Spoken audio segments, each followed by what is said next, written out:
এই জায়গার নাম হচ্ছে জলিংকং। জলিংকংয়ে এইখানেই গাড়ির লাস্ট পয়েন্ট।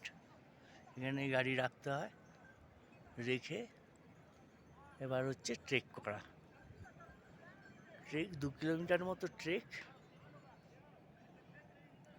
যারা পারবে না তাদের জন্য ঘোরার ব্যবস্থা আছে।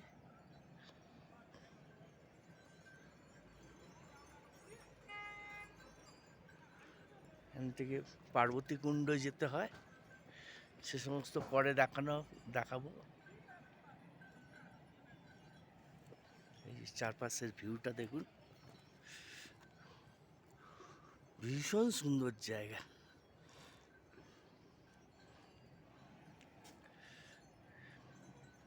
এই জায়গার উচ্চতা 4,630 মিটার, প্রায় 15,000 ফুট।